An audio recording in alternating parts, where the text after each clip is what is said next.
இன்றைக்கி சமைக்கலான்னு காலையில் எந்திரிச்சதுலேருந்து ஒரே தடங்கல். வெண்டைக்காய் சாம்பார் வைப்போம்னு சொல்லிட்டு வெண்டைக்காவை எடுத்து பார்த்தா வெண்டைக்காய் கெட்டு போச்சு.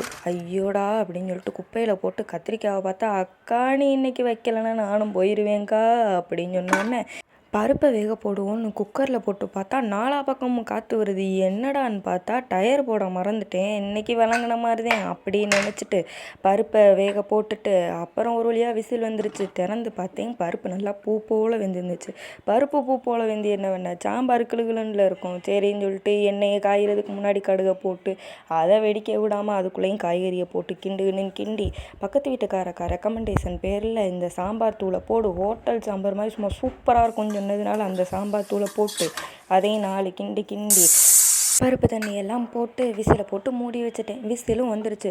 திறந்து பார்த்தா சாம்பார் தண்ணி மாதிரி ஓடிக்கிட்டு இருக்கு. ஐயையோ அப்படின்னு சொல்லிட்டு கிண்டி பார்த்தா பார்க்க நல்லாத்தான் இருந்துச்சு. சரி நக்கி பார்ப்போம் அப்படின்னு சொல்லிட்டு நக்கி பார்த்தா ஐயையோ உப்பு போட மறந்துட்டேனே அப்படின்னு சொல்லிட்டு உப்பை கொஞ்சம் தூவி விட்டு அதை அப்படியே ஓரமாக வச்சுட்டு அப்புறம் என்ன உருளைக்கிழங்க கொஞ்சம் பொரிச்சு விட்டுட்டு அதுக்கு மசாலையெல்லாம் போட்டு அதை குளிப்பாட்டி விட்டுட்டு அப்புறம் என்ன பிளேட்டிங் தான். என்னென்ன சாதம், சாம்பார், அப்பளம், உருளைக்கிழங்கு பொரியல், அப்புறம் ஃபுல் பாயில். பிளேட்டில் பார்க்க நல்லா தான் இருந்துச்சு. சாம்பார் தான் வாயில் வைக்க முடியலை. சரி பார்க்க கலர்ஃபுல்லாக இருக்கே அப்படின்னு சொல்லிட்டு என்னதான் சாம்பார் என்னை கைவிட்டாலும் நான் வச்ச அப்பளமும் ஃபுல் பாயிலும் என்னை கைவிடலைன்னு சொல்லி மனசை தேத்திக்கிட்டு வாயில் வைக்கும்போது கொஞ்சம் கேவலமாக தான் இருந்துச்சு.